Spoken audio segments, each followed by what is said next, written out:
Good afternoon बेटा। अब आइए शुरू करते हैं।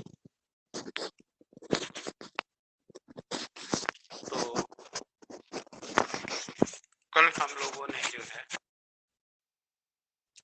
पढ़ा था कि रूट कैसे पहचानेंगे, फिर पढ़ा था कि डाई काट और मोनोकाट कैसे पहचानेंगे। सही है। तो आज हम लोग स्टेम को लेकर के बात करेंगे कि स्टेम कैसे पहचानना है, और अगर डाई काट है तो कैसे जानना है, और मोनोकाट है कैसे जानना है। एक बार फिर पूछ ले रहे हैं, कल में कोई डाउट? चलिए जी, बहुत अच्छा।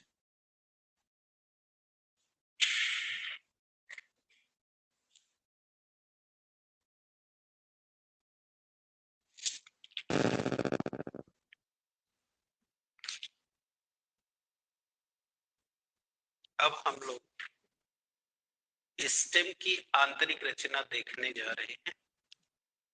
तो सबसे पहले मोनोकाट स्टेम को ले रहे हैं। मोनोकाट स्टेम को अब आप यहां देख सकते हो, ये मोनोकाट स्टेम है, ये वाला। अब इसमें से एक पार्ट को यहां दिखाया गया। अब ये जब टीएस काटोगे, जैसे ये काटोगे तो एक कुल ना दिखेगा। अब इसमें से एक पार्ट, जैसे जड़ में कहे। चलो बेटा,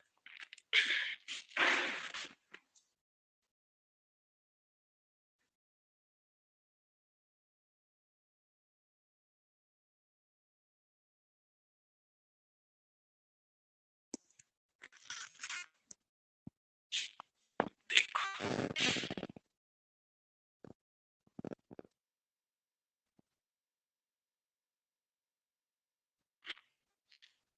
ये हम काट रहे हैं टीएस मोनोकाट स्टेम। आ जाओ बेटा।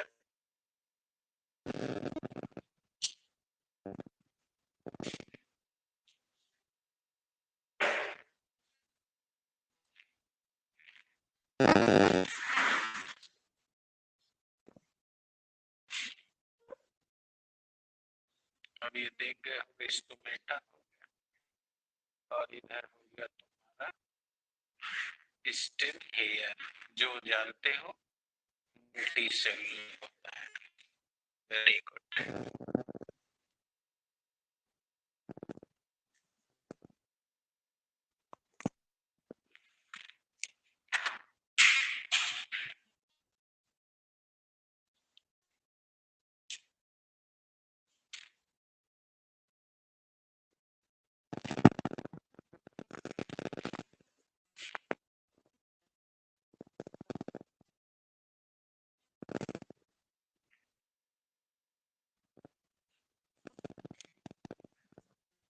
और आ जाओ।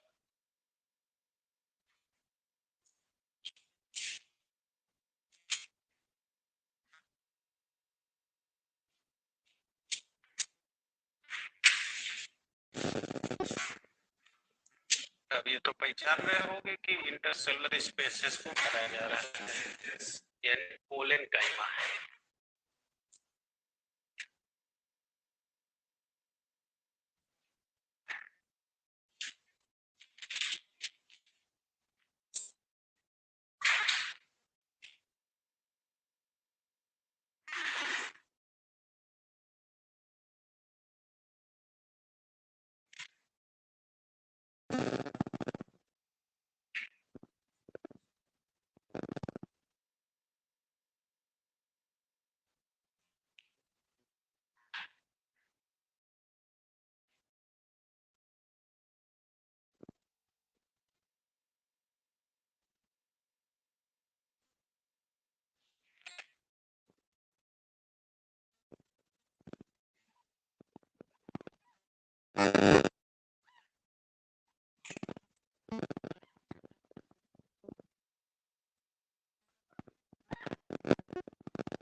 इस करंट कंडक्टर से हेक्सागोनल पहचान रहे थे।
ये समझ रहे होंगे, ये तो जाइलम बेटा है, ये प्रोटो, ये सब फ्लोएम है।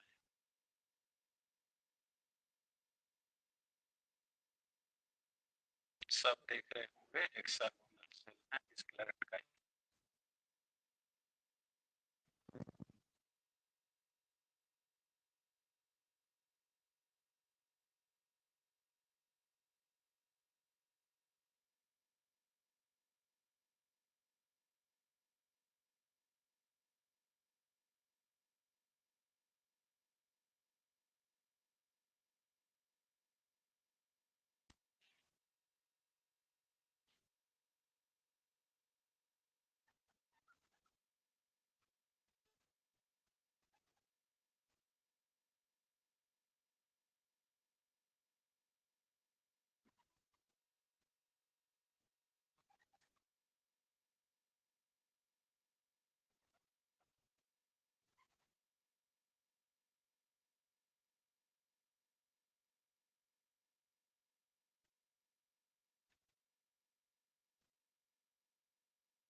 जल्दी करिए बेटा।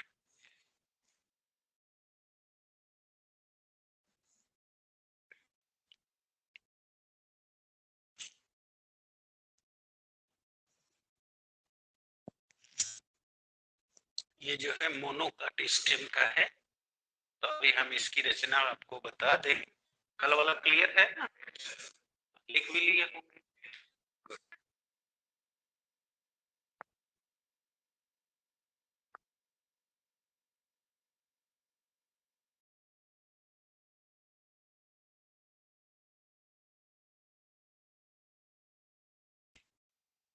वीडियो नहीं आ रहा है, अब आ रहा है बेटा निरंजन? निरंजन देखो वीडियो आ रहा है आपको, साउंड भी आ रहा है।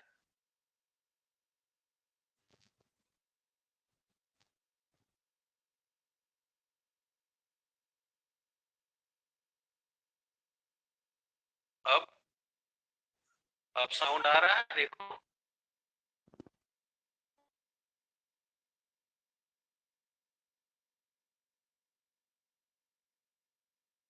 और वीडियो नहीं आ रहा है।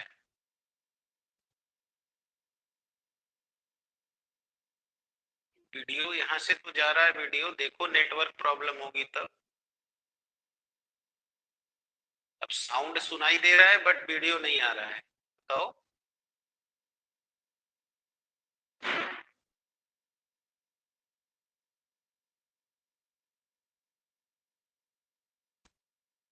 साउंड आ रहा है और वीडियो नहीं आ रहा है, बताओ बताओ, चैट में बताओ।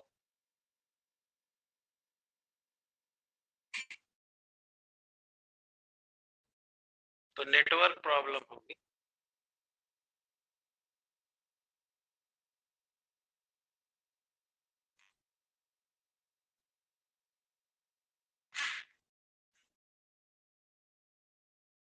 तो नेटवर्क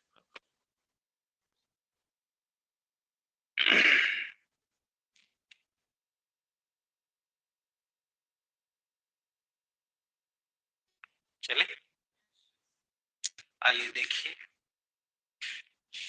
करें बात।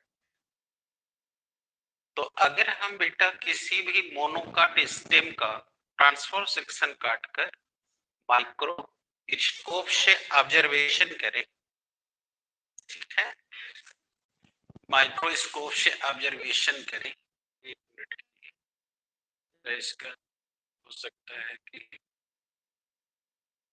नेट खत्म हो गया, क्योंकि सुबह से ही चल रहा था।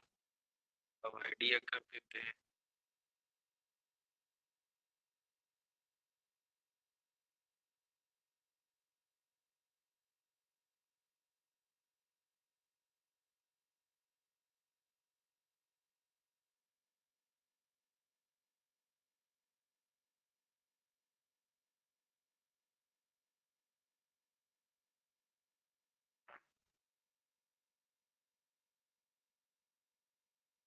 अब बताओ बेटा, अब क्या है?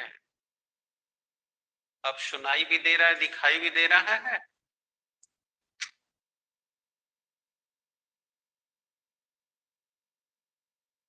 निरंजन,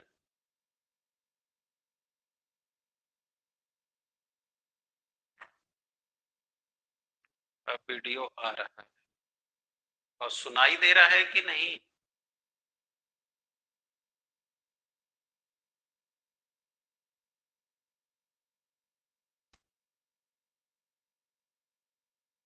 अब तो वही नेटवर्क प्रॉब्लम। चले बेटा, सुनिए, कोई दिक्कत?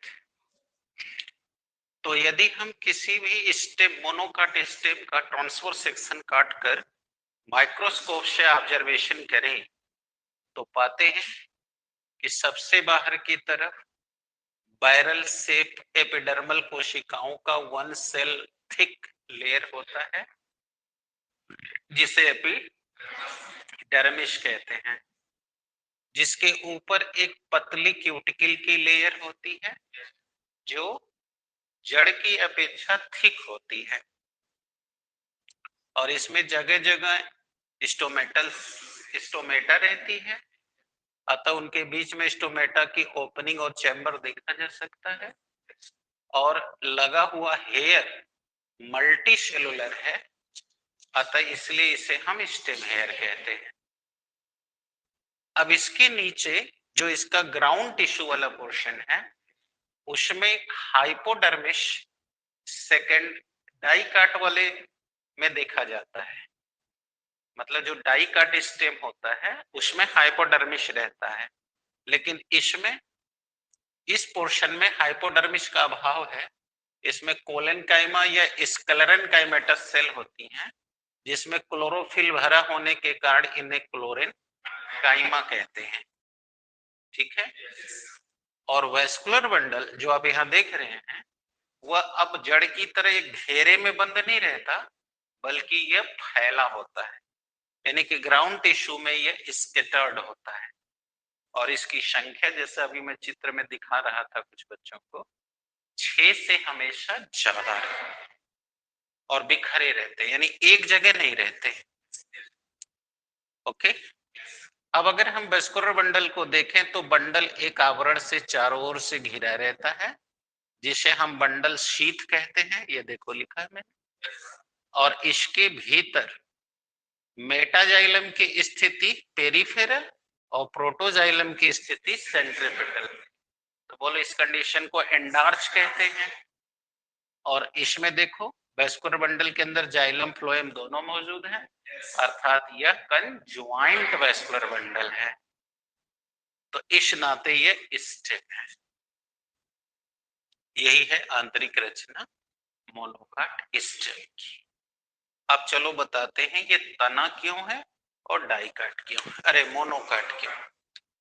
तो देखो स्टेम होने का कारण है, स्टेम होने का कारण है, देखो स्टेम होने का पहला कारण है कि इसमें स्टेम हेयर मौजूद है जो मल्टी सेल्यूलर है, समझ रहे हो ना।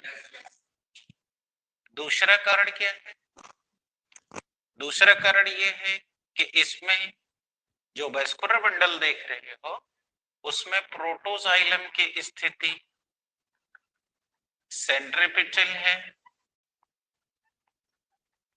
और मेटाजाइलम की स्थिति पेरिफेरल है।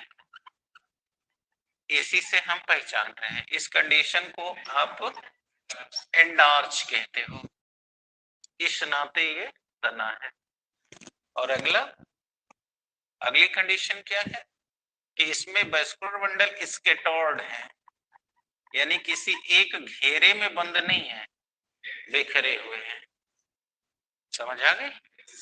तो ये वजह से जो है आप इन्हें स्टेम मान रहे हो, क्लियर। और अब हम जरा सा वेस्कुलर बंडल की बात अगर कर रहे हैं तो उसमें एक खास विशेषता और देख रहे होगे कि इसमें जो है तुमको, वो अभी हम मोनोकाट होने में बात कर लेंगे, पहले ये क्लियर हो गया।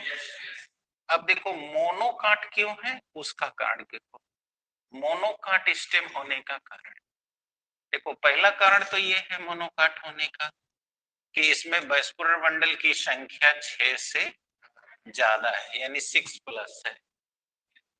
दूसरा कारण देखो कि ये सब के सब बिखरे हुए हैं, यानी एक जगह नहीं है।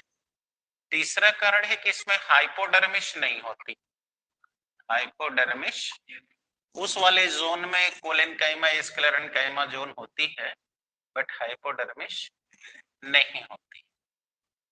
चौथी बात कि इसके जो वेस्कुलर बंडल हैं वह क्लोज वेस्कुलर बंडल है। अब क्लोज का मतलब बंद नहीं, क्लोज का मतलब जाइलम और फ्लोएम के बीच में कैम्बियम नहीं है, तो इसलिए इसमें कैम्बियम नहीं है। और जब कैम्बियम नहीं है तो आप समझी गए कि सेकेंडरी ग्रोथ होने का कोई कारण ही नहीं है, तो इस वजह से बेटा हम इसे मोनोकाट कहते हैं। तो देखो यहाँ मैंने स्टेम होने का कारण बता दिया और यहाँ मोनोकाट होने का कारण, तो इस वजह से ये सारे लक्षण हमको इसमें दिखाई दे रहे हैं, इसलिए ये हमारा मोनोकाट स्टेम है। अब समझ आ गया आपको? अब आइए डाइकाट स्टेम को देखते हैं। अब जैसे बता दिए वैसे लिख लेना है, फिर समझा दें।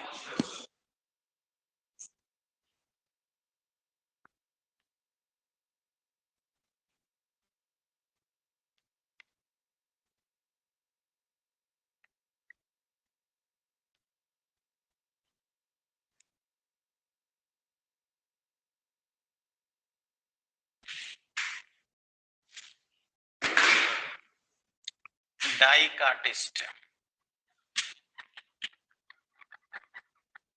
अब आइए डाइकाट बनाइए।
अब ये देखिए स्क्लेरेंट काइमा बना रहा हूं।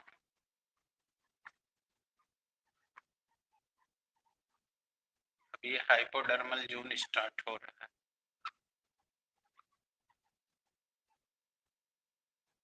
जो अभी आप पढ़ रहे थे कि मोनोकाट में नहीं रहता।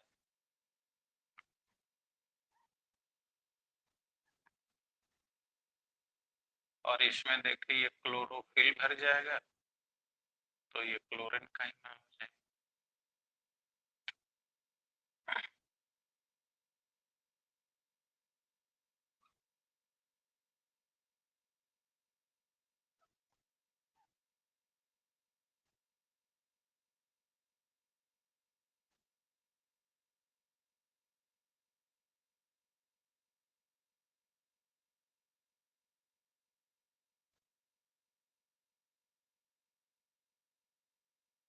डबल बना रहे थे, क्लोरोफिल भर रहा है। और अब ये देखिए कोलिन काइमा। चलिए यहाँ दिखा दें।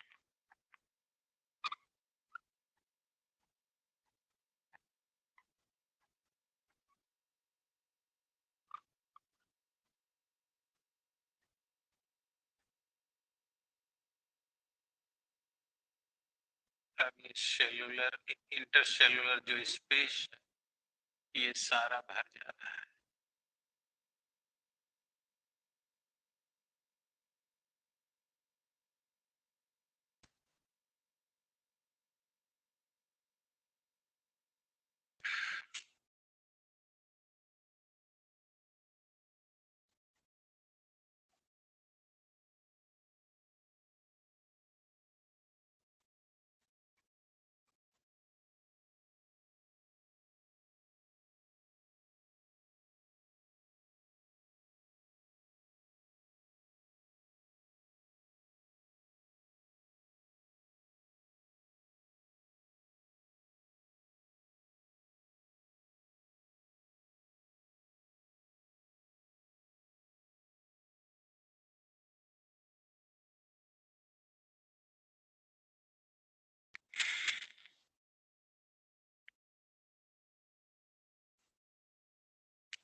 ये देखिए एंडोडर्मिस बन रहा है।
अब ये देख रहे हैं ना बिग मॉडल, यानी मेरिस्टेमेटिक टिश्यू कैम्बियम है ये।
आज वो नहीं आया है, एक लड़का एब्सेंट।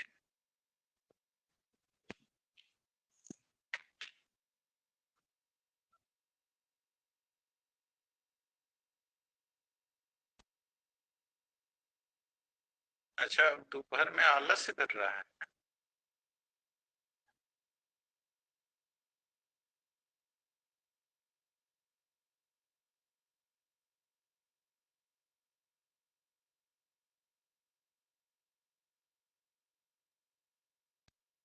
कल मैसेज देख लीजिएगा, हो सकता है कल टाइमिंग बदल दें, क्योंकि अब सुबह में कोहरा नहीं ना पड़ रहा है।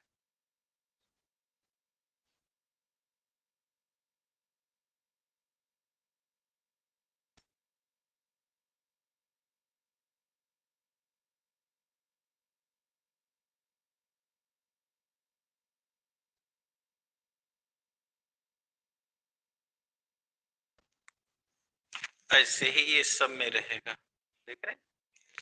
तो समय बचाने के लिए ये सब वाला भर दीजिएगा। ये अभी स्टेम हेयर,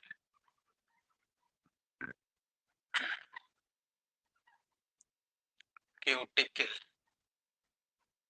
एपिडर्मिस, ये पूरा जोन हाइपोडर्मिस का है। हाइपोडर्मिस है ये वाला हाइपोडर्मिस कर दीजिए। और ये है कॉर्टेक्स का जोन, ये एंडोडर्मिस है, ये आप देख रहे हैं, ये पेरिसाइकिल है। ये कैम्बियम, ये कैम्बियम है। देखिए गलत लिखा गया, ये पेरिसाइकिल है। और ये जो है फ्लोयम है। ये कैम्बियम है। और ये तो आप जान ही गए जाइलम है। और ये पित्त वाला जोन है। ठीक है, अब आप लोग बना लीजिए तो मैं कथा बांचूं।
आकांक्षा कल भी नहीं आई थी।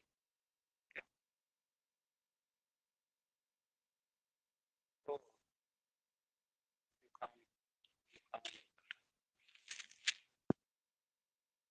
तो वो तो आ जाती है पहले ही, समय से 10 मिनट पहले ही आ जाती है। चले बेटा, अब आप इस चित्र को देख करके बहुत सारी चीजें आप समझ गए होंगे, और जो कमी होगी अभी मैं पूरी कर देता हूं। चला जाए। तो सबसे पहले मैं आपको डाइकॉट स्टेम के बारे में समझाता हूँ, फिर बताता हूँ स्टेम क्यों है और डाइकॉट क्यों है।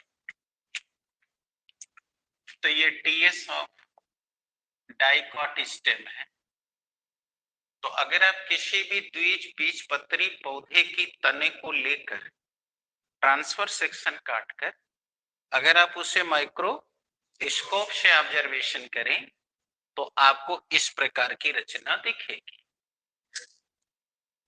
सबसे बाहर एपिडर्मिस, फिर उसका कार्टिकल जोन होगा जिसमें हाइपोडर्मिस और कॉर्टेक्स होगा, फिर एंडोडर्मिस, फिर पेरिसाइकिल, और फिर इसमें आपको जाइलम और फ्लोएम पूरा आपको इसमें दिखाई देगा, जो एक घेरे के अंदर बंद रहेगा, यानी एक रिंग में रहेगा।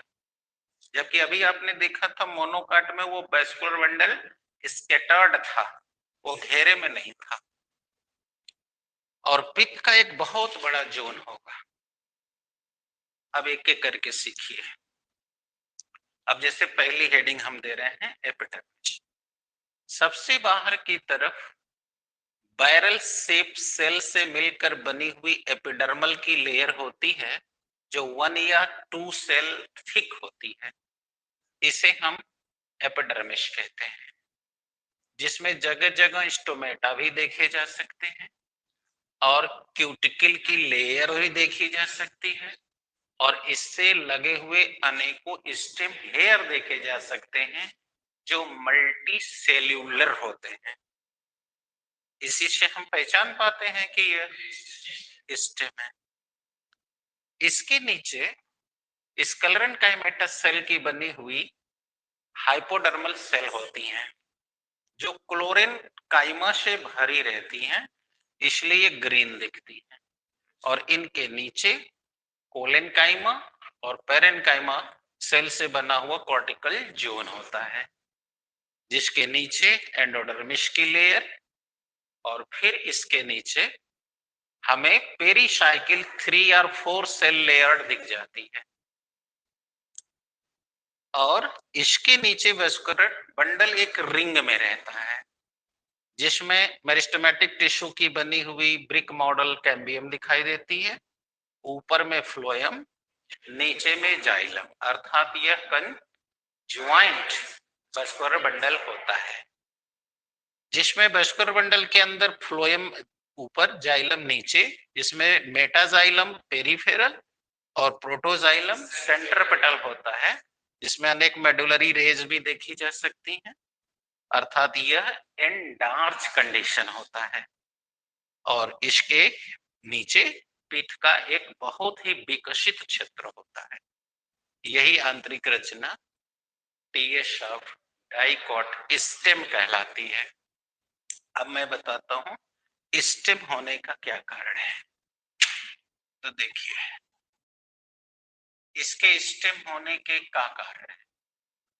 पहला कारण कि इसमें मल्टी सेल्यूलर हेयर है, मल्टी सेल्यूलर हेयर है, जिसकी वजह से आप इसे स्टेम हेयर कहते हैं।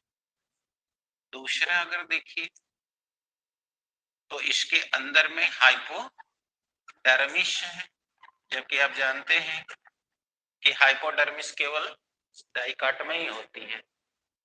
फिर उसके नीचे कार्टिकल जोन है, ठीक है। इसके बाद आप देखें तो इनके जो वैस्कुलर बंडल की कंडीशन है वह एंडार्च है, यानी कि प्रोटोजाइलम सेंट्रिपिटल है, और जो मेटाजाइलम है वो पेरिफेरल है। ऐसा होने की वजह से एंडार्च है। और अब इसमें देखा जाए तो इसका वैस्कुलर बंडल ओपन है क्योंकि इसमें पेरिसाइकिल है और पित्त का एरिया डेवलप है ना। तो ये वजह है कि हम इसे स्टेम कह रहे हैं। अब सवाल उठता है कि डाई काट क्यों कह रहे हैं? तो डाई काट इसलिए बोल रहे हैं क्योंकि पहली बात कि इसमें हाइपोडर्मिस है और हाइपोडर्मिस जानते हैं डाई काट में होती है। दूसरा कि इसमें पेरिसाइकिल है, यानी कि ये ओपन ज्वाइंट वैस्कुलर बंडल है और कोलैटरल है, ऊपर जाइलम और ऊपर फ्लोएम नीचे जाइलम, तो ये कोलैटरल वैस्कुलर बंडल है। तीसरा देखिए इसमें पित्त का एरिया वेल डेवलप्ड है ना। और अब इसमें आप देखिए तो सेकेंडरी ग्रोथ दिख रही है क्योंकि इसमें मेडुलरी रेज वगैरह दिखाई दे रही है, तो ये वजह से ये डाई कॉट है।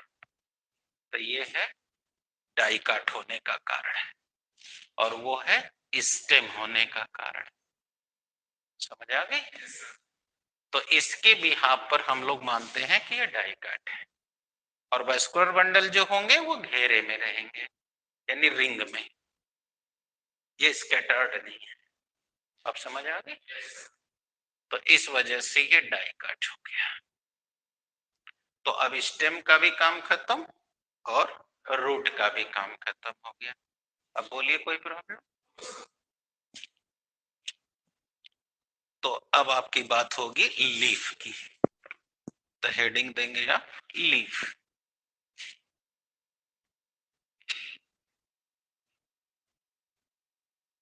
जब वेजिटेटिव पार्ट्स का अध्ययन करा रहे थे तभी आपको समझाए थे कि जो लीफ होती है वो दो प्रकार की पौधों में पाई जाती है। एक को कहते हैं डार्सी वेंट्रल लीफ और दूसरे को कहते हैं आइसो बाइलैटरल लीफ। शायद याद होगा ये। और आपने देखा था कि जो डॉर्सी वेंट्रल लीफ थी वो केवल डाइकाट प्लांट्स में होती है और जो आइसोबाइलैटरल लीफ होती है वो मोनोकाट में है। तो दोनों आपके दिमाग में जरूर होगा क्योंकि अभी बहुत दिन नहीं हुए पढ़ाए, पढ़ते होंगे तो होगा। तो अब हमको लीफ में भी दोनों अध्ययन करना पड़ेगा कि आइसोबाइलैटरल लीफ कैसी है और डॉर्सी वेंट्रल लीफ कैसी है। तो कल के लेक्चर में इसी पर विचार होगा। That's clear? Thank you.